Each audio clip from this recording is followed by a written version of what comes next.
उर्मिला एका अज्ञात एकांताचा मनस्वी प्रवास. पुढील भाग. अयोध्या पूर्वार्ध. राजकुळाच्या अतिरिक्त आवश्यकतेपैकी एक आवश्यकता कोपभवन. प्रत्येक प्रासादात क्रोध व्यक्त करण्यासाठी एक विशेष कक्षाची योजना करण्यात येत असे. अयोध्येचे कोपभवन तसे प्रतिदिन वापरले जात नसे, तरी सेवक ते सदैव स्वच्छ आणि नीटनेटके ठेवत असत.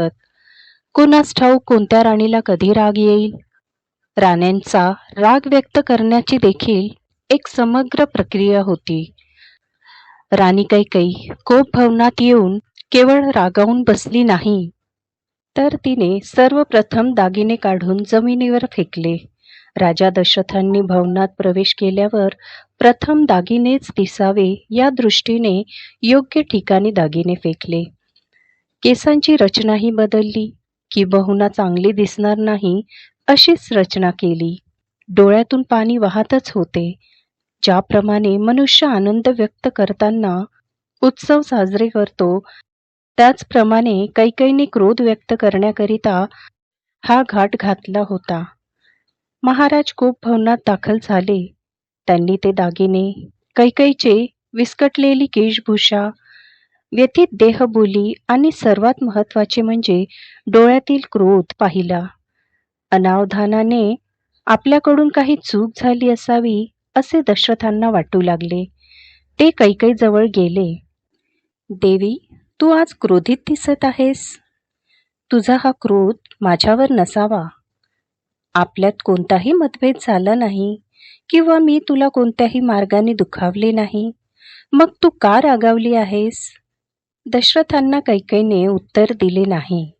दशरथ अधिक प्रेमाने बोलू लागले. सुंदरी, मी तुला प्रिय असलेलेच कार्य करतो. तुला प्रिय असणारे उपहारही तुला भेट देतो, तरीही तू माझ्याशी बोलत नाहीस. हा राग माझ्यावर नव्हे तर दुसऱ्याच व्यक्तीवर आहे. मी तुला जाणतो, ओळखतो. कुणीतरी अयोग्य वर्तन केले असावे, त्यामुळेच तू क्रोधित झाली असावी. हा क्रोध इतरत्र व्यक्त करणे टाळून तू कोपभवनात प्रवेश केला असावा, होय ना? भामिनी, काहीतरी बोल. मला तुझी मनोव्यथा कळणार तरी कशी? राजा दशरथांनी प्रयत्नांची पराकाष्ठा केली, तरीही कैकेयीने एकही शब्द उच्चारला नाही. ज्या अर्थी कैकेयी स्वतःहून काही सांगत नाही, त्या अर्थी तिला क्रोध व्यक्त करायचा नसून काही मागायचे आहे हे दशरथांनी ओळखले. ते म्हणाले, स्वामिनी, तुला काही हवे आहे का? तुला जे हवे असेल ते माग. माझे राज्य दक्षिण, उत्तर, पूर्व आणि पश्चिम या सर्व दिशांच्या अंतिम टोकापर्यंत विस्तारले आहेत. तुला या विश्वातील कोणती गोष्ट हवी आहे ते सांग. तू मागशील ते मी तुला देईन, परंतु प्रथम तू उठ, डोळे पुस. महाराज दशरथांनी दातृत्व दाखवल्यावर कैकेयीने किमान हालचाल केली. ती उठून बसली, तरीही महाराजांच्या चेहऱ्याकडे बघत नव्हती. महाराजांनी तिच्या हनुवटीला स्पर्श करून तिचे लक्ष वेधण्याचा प्रयत्न केला. तेव्हा कुठे कैकेयी म्हणाली, महाराज, मी तुम्हाला अप्रिय झाली आहे हे मला ज्ञात आहे, परंतु मी असा कोणता गुन्हा केला आहे? मी तुम्हाला चुकून अपमानित केले आहे का? मी तुम्हाला दुखवण्याचा प्रयत्न केला आहे का? मी तुमच्या कोणत्याही निर्णयावर शंका उपस्थित केली आहे का? मी तुमच्या सामर्थ्याचे गुणगान करण्यात काही कमी पडली आहे का? तुम्हीच मला सांगा, माझ्या हातून कोणता अपराध घडला आहे का? सुंदरी, तुझ्या हातून कोणताही अपराध घडलेला नाही. तू माझे अहित चिंतणार नाहीस याबाबत मला खात्री आहे. रामाचा अपवाद सोडला तर मला या विश्वात तुझ्याहून अधिक कुणीही प्रिय नाही. तू जाणतेस की मी सर्व राण्यांमध्ये तुझ्यावर सर्वाधिक प्रेम केले आहे. तुझ्या मनात ही अपराधीपणाची भावना येण्याचे कारण तरी काय? तुम्ही मला वचन द्या, मगच मी तुम्हाला माझी इच्छा सांगेन. मी इथे का आले याचे कारणही सांगेन. देवी, मी मला प्राणाहून प्रिय असलेल्या श्रीरामाची शपथ घेऊन सांगतो की मी तुझी मनोकामना पूर्ण करेन. महाराज दशरथांच्या मुखातून हे शब्द बाहेर पडताच कैकेयीला अतिशय आनंद झाला. राजा आपल्या जाळ्यात संपूर्णतः अडकला आहे हे तिने ओळखले. आता राजाच्या हृदयावर अंतिम प्रहार करणेच शिल्लक होते. नाथ, तुम्हाला देवासूर संग्रामातील एक घटना आठवते का? तुम्ही मला 2 वर दिले होते. देवासूर संग्रामात देवांच्या बाजूने लढताना तुम्ही घायाळ झाला होता. तेव्हा मीच रात्रभर जागून तुमच्या प्राणांचे रक्षण केले होते. मीच तुमच्यावर उपचार केल्याने तुमचे प्राण वाचले. तेव्हा तुम्ही मला 2 वर दिले होते. ते वर मी आज मागत आहे. ते 2 वर देतानाही तुम्ही देवतांना साक्षी मानले होते. त्या देवतांनी आजही हा प्रसंग बघावा. मी आज महाराज दशरथांकडे ते 2 वर मागत आहे. महाराजांनी ते वर मला प्रदान केले नाहीत तर मी येथेच माझी जीवन यात्रा संपवणार आहे. माझ्या 2 इच्छा अशा आहेत की श्रीरामाने 14 वर्षासाठी वनवास स्वीकारावा आणि भरताला युवराजपद प्राप्त व्हावे. कैकेयीने मागितलेले दोन्ही वर ऐकून दशरथ काही क्षणासाठी स्तब्ध झाले. त्यांना वर्तमानाचे भान राहिले नाही. आपण स्वप्न बघत आहोत किंवा भ्रमजाळाने निर्माण झालेल्या विश्वात अडकलो आहोत, असा त्यांना प्रश्न पडला. कैकेयीच्या प्रत्येक शब्दाने त्यांच्या मनावर प्रहार केला होता. कैकेयी जे म्हणाली ते गांभीर्याने म्हणाली हे लक्षात आल्यावर प्रथमतः महाराजांचा पारा चढला. ते संतापून क्रोधमय शब्द उच्चारू लागले. कैकेयीची कोणत्या शब्दात निंदा करावी हेच त्यांना सुचत नव्हते. ते कडाडलेच. हे विनाशिनी, तू या कुळाचा अंत करण्यास उत्सुक आहेस. अंतिमता हे राज्य 2 भागांमध्ये विभागले जावे अशी तुझी इच्छा आहे. रामाने तुला कधीही त्रास दिला नाही. त्याने तुला सदैव स्वतःची माता समजले. तो तुलाच काय तर कुणालाही अनादराने वागवणार नाही.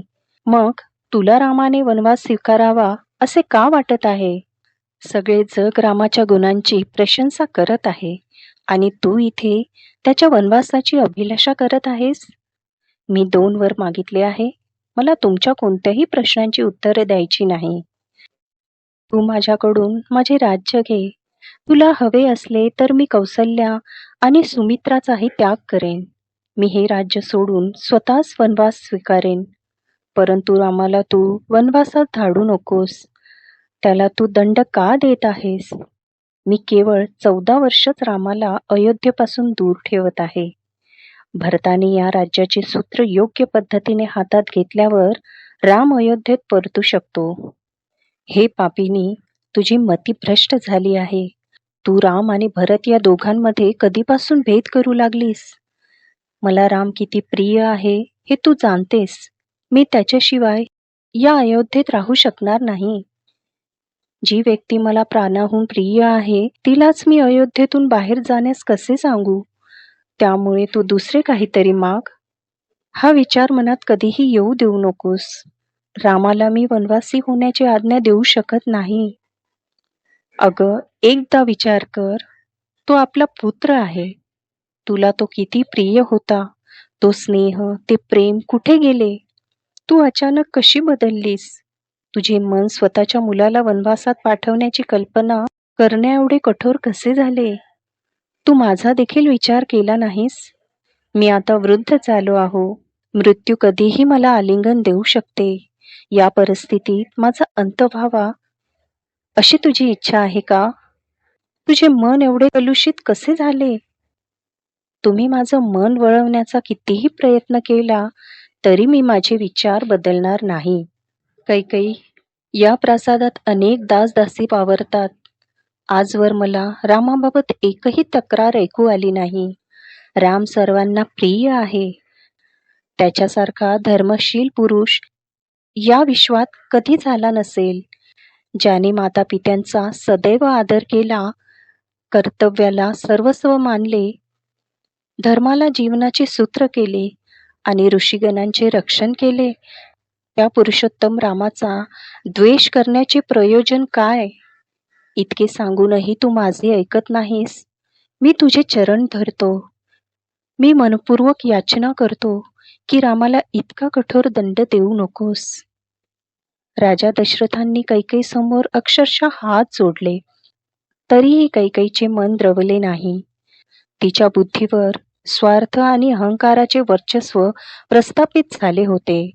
पुत्रप्रेमाने तिला इतके अंध केले होते की तिच्या मनातील भावना पुत्रप्रेमाची नसून आता राष्ट्रद्रोहाची झाली आहे, हे देखील तिच्या लक्षात आले नाही. तिने पतीच्या स्वाभिमानावर प्रश्नचिन्ह उपस्थित करण्याचा प्रारंभ केला. राजन, तुम्ही आज माझे न ऐकून रामाला वाचवले तर तुम्हाला स्वाभिमानाचा त्याग करावा लागेल. भविष्यात अनेक राजे तुम्हाला माझ्याबाबत आणि मला दिलेल्या वचनाबाबत वराबाबत प्रश्न विचारतील, तेव्हा तुम्ही काय सांगणार आहात? तुम्ही मला रणांगणावर हे 2 वर दिले होते. एक वीर योद्धा, विशेषतः रघुकुळातील योद्धा. रणांगणावर दिलेले वचन कदापि मोडणार नाही. तुम्ही तुमच्या कुळाला कलंकित करणार आहात का? तुम्ही हा अपमान सहन करू शकता, पण त्या कौसल्याचा संग सोडू शकत नाही, हे मला ज्ञात आहे. तुम्हाला जन्मभर तिच्यासह संपत्तीचा उपभोग घ्यायचा आहे. तिची संपत्ती किती वेगाने वाढत आहे हे प्रासादातील दास्यांनाही ठाऊक आहे. जर तुम्ही माझी इच्छा पूर्ण केली नाही तर मी प्राणत्याग करणार आहे. तुमचा आणि कौसल्याचा संबंध हेच माझ्या मृत्यूचे कारण ठरेल. तुमच्या पत्नी प्रेमामुळे आणि पुत्रप्रेमामुळे हे सर्व कलंक तुम्ही मान्य करत आहात. अजूनही मी जिवंत आहे. निर्णय घ्या, अन्यथा आज सायंकाळीच मी विष पिऊन प्राण सोडेन. मी भरताची शपथ घेऊन सांगते, मी रामाला वनवास दिल्याशिवाय मी संतुष्ट होणार नाही. कैकेयी तिच्या निश्चयावर ठाम होती. तिच्या कटू विधानामुळे दशरथांना आश्चर्याचा दुःखद धक्का बसला. कैकेयीने भरताची शपथ घेतल्यावर ते अक्षरशः कोसळले. महाराज दशरथ बेशुद्ध होऊन कोपभवनात मूर्छित झाले. तो वृद्ध देह कैकेयीचा तो आघात सहन करू शकला नाही. काही क्षणांनी महाराजांनी डोळे उघडले व स्वतः सावरत ते अत्यंत करुण स्वरात म्हणाले, कैकेयी, तुझ्या मनात भय कशामुळे उत्पन्न झाले? तू अत्यंत शीलवान स्त्री होतीस. तुझ्यातील विवेक जागृत होऊन तू योग्य निर्णय घेशील असे मला अजूनही वाटत आहे. तुझ्या पतीकरता, पुत्राकरता आणि या राज्याकरता तू या विचारांचा त्याग कर. तू पूर्वी अत्यंत विवेकी आणि प्रेमळ होतीस. तू अकस्मात का बदललीस? महाराज, मी तुम्हाला भेटले तेव्हा तुम्ही देखील सत्यवादी आणि एकवचनी होता. तो सत्यवाद आता कुठे गेला आहे? तुम्ही मला 2 वर दिले हे सत्य आहे. ते पूर्ण करण्याची वेळ आली आहे व तुम्ही मला वर देण्याचे नकारत आहात. मी रामाचे संपूर्ण आयुष्य मागितले नाही. तो वनवासातून परतल्यावर अजून 100 वर्ष जगू शकतो. मला तूर्त माझा भरत युवराज पदावर आणि राम वनात हवा आहे. कैकेयीनेही बोचरा प्रतिवाद केला. रामाला मी वनवासात जाण्याची आज्ञा दिली तर तो क्षणभरही स्वतःचा विचार न करता माझ्या आज्ञेचे पालन करेल. इतका सदाचारी आणि पितृभक्त पुत्र वनात पाठवण्याचा विचारही मी कसा करू? तू कौसल्याचा विचार केला आहेस का? भरत तुझ्यापासून 14 वर्ष दूर राहिला तर तुला कसे वाटेल? रामाच्या जाण्याने मी निसंशय मृत्युमुखी पडेल. मग माझ्या जाण्याच्या नंतर विधवा होऊन पुत्रासमवेत या राज्याचा तू काय उपभोग घेणार आहेस? तुला विधवा होण्यात इतकी रुची का आहे? मला तुझे रूप यापूर्वीच समजायला हवे होते. मी तुझ्या रूपात मृत्यूलाच माझ्या घरात वावरू दिले. खरेच सांग, तुझ्या अंगात पिशाच्यांचा संचार झाला आहे का? तू जे बोलत आहेस ते केवळ एक मतिभ्रष्ट झालेली व्यक्ती बोलू शकते. माझे हे रूप पाहण्यासाठी माझ्यासह राहणे गरजेचे होते. तुम्ही कौसल्याची संपत्ती वाढवण्यात आणि तिच्यासह ऐश्वर्याचा उपभोग घेण्यातच व्यस्त असल्याने माझ्याकडे कधीही लक्ष दिले नाही. मला आता सत्य समजले आहे आणि मी तुम्हाला प्रश्न विचारत आहे तेव्हा तुम्हाला माझ्यात अचानक मृत्यू दिसू लागला. केवळ मीच नव्हे, तर तुम्ही देखील पुत्रप्रेमामुळे अंध झाला आहात. पापिनी, मी अंध असलो तरी मी माझ्या दुसऱ्या पुत्राचे अहित चिंतणार नाही. तू एका पुत्राचे हित चिंतून दुसऱ्या पुत्राला वनवासात पाठवत आहेस. तू काय मागत आहेस याचे तुला भान आहे का? तुला निसंशय विकारांनी ग्रासले आहे. अन्यथा रामासारख्या सद्गुणी आणि निष्कलंक पुरुषाला वनवासात पाठवण्याची मनीषाही तुझ्या मनात उत्पन्न झाली नसती. तू एका दिवसात माझी शत्रू झालीस. राजा दशरथांच्या कठोर वचनानंतरही कैकेयी मागे फिरली नाही. महाराज, तुम्ही मला समजवण्याचे कष्ट घेऊ नका. मी माझा निर्णय कदापि बदलणार नाही. मी भरताची शपथही घेतली आहे. मात्र मला यामागे काय कारण आहे ते जाणून घ्यायचे आहे. तुझ्या मनात हा विचार आलाच कसा? तुला भरताच्या अस्तित्वाबाबत भय का वाटू लागले? भरताला कुणीही दुय्यम वागणूक दिली नाही. त्याचाही यथोचित सन्मानच होत आहे. तो अयोध्येतही नाही. त्याचे याबाबत काय मत आहे? त्याचे विचार जाणून घेतल्याशिवाय मला कोणताही निर्णय घेता येणार नाही. रामाचा यौवराज्याभिषेक व्हावा का, असा प्रश्न मी राजसभेतील सर्वांना विचारला होता. सर्व मंत्र्यांचे आणि ऋषीगणांचे मत विचारात घेऊनच रामाच्या नावाची घोषणा झाली. मी रामाला वनवासात पाठवले तर भरताच्या संमतीशिवाय त्याला युवराजपदी अभिषिक्त करता येणार नाही. महाराज दशरथांनी नियम पुढे करून प्रतिवाद केला. तुम्ही मला आज सायंकाळ होण्यापूर्वी वचन द्या, अन्यथा मी विष प्राशन करेन. तुमच्या समोर केवळ हे 2 पर्याय आहेत. मला काहीच ऐकायचे नाही. महाराज दशरथ संपूर्ण प्रहर उलटेपर्यंत कैकेयीला समजवत राहिले. मात्र कैकेयीने पाऊल मागे घेतले नाही. दशरथांसमोरील सर्व पर्याय संपल्याने त्यांच्या डोळ्यातून अश्रू वाहू लागले. खूप वेळ दशरथ विलाप करत होते. मात्र कैकेयीने त्यांची डोळे पुसण्याचे सौजन्यही दाखवले नाही.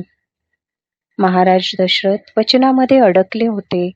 वचन पूर्ण केल्याशिवाय गत्यंतर नाही हे दशरथ जाणून होते. मात्र रामाला आज्ञा देण्याचे अवसान कसे आणावे या विचाराने ते खचत होते. ज्या पुत्रावर अतिशय उत्कट प्रेम केले त्याला एकाएकी वनवासात जाण्याची आज्ञा देणे त्यांच्यासाठी अशक्यप्राय झाले होते. दशरथांचा रामामध्ये विशेष जीव होता. आता दशरथांवर रामालाच वनवासात धाडण्याची वेळ आली होती. एक प्रहर उलटला तरी महाराज कोपभवनातून बाहेर आले नाही. ही वार्ता ऐकून लक्ष्मण अधिकच चिंताग्रस्त झाला. कोपभवनात नेमकं काय सुरू आहे हे जाणून घेण्याची सर्वांनाच उत्सुकता होती. राजकुटुंबाला उत्सुकतेपेक्षा काळजीच अधिक होती. अयोध्येचे भविष्य त्या कोपभवनात आकार घेत होते. महाराज दशरथांनी कैकेयीला अद्याप एकही वचन दिले नव्हते. ते कोपभवनात शोकाकुल अवस्थेत जमिनीवर पडून होते. कोणताही सैनिक अथवा दूत कोपभवनात जाऊ शकत नव्हता. राजकुळातील कोणीही त्या भवनात प्रवेश करू शकत नव्हता.